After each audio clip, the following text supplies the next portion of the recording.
Within. In ఎప్పుడు use చేయాలి, within ఎప్పుడు యూజ్ చేయాలి అనేది ఈరోజు మనం చూద్దామండి.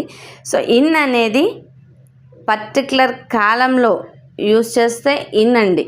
వితిన్ అనేది ఆ కాలం లోపే చేయాలి అని చెప్తే మాత్రం వితిన్ యూజ్ చేయాలండి. మీకు అర్థమయ్యే లాంగ్వేజ్లో నేను ఎక్స్ప్లెయిన్ చేస్తున్నానండి. సో ఒకసారి చూడండి. ఇన్ అనేది we must finish the work in 1 hour. 1 hourలో మనం పని చేయాలి అంటే 1 hour టైం ఉంది, ఈ 1 hourలో చేసేయండి పని అని అర్థమండి. Okay, we must finish the work within an hour. గంటలోపు పని పూర్తి చేయాలి అంటే గంట లోపే, గంట కాక ముందే పని ఫినిష్ అయిపోవాలి అని చెప్తున్నారు. అంటే మనకు విదిన్ అనేది బిఫోరే అయిపోవాలి అని చెప్తే వితిన్ వస్తుందండి. మీకు ఎగ్జాక్ట్ ఒక టైం ఇచ్చి ఆ టైంలో అయిపోవాలి అంటే దాన్ని మీరు ఇన్లో చెప్పండి. లేదు మనకి ఇచ్చిన టైం లోపల అయిపోవాలి అనుకుంటే మాత్రం దాన్ని వితిన్లో చెప్పాలండి. ఓకేనా. తర్వాత ఇన్ ఆఫ్టర్ అండి. మనం ఇన్ ఎప్పుడు యూజ్ చేయాలి, ఆఫ్టర్ ఎప్పుడు యూజ్ చేయాలి అంటే ఇది పర్టికులర్గా ఒక టైం పీరియడ్ ఇస్తుందండి.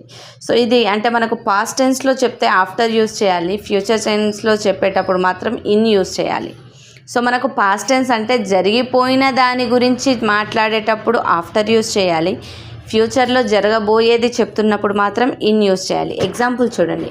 Charan started the work after 2 weeks. Charan ఒక work start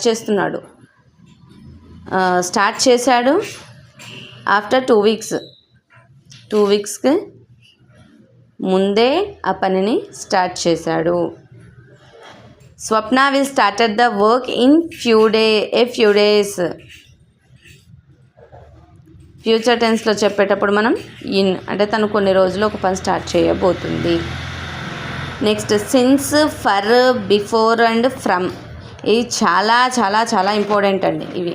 okay, since, for, before, from ఎప్పుడు యూజ్ చేయాలి అంటే ఇవి సర్టెన్ పీరియడ్ ఆఫ్ స్టేజ్ ఉంటుందండి.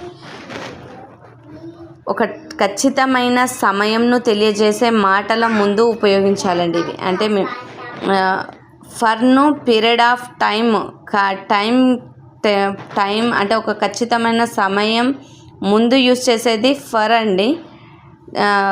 ఫ్రమ్, సిన్స్, బిఫోర్ అనేవి ఒక ఖచ్చితమైన సమయం నందు తెలియజేసేది మాత్రం ఇవ్వండి.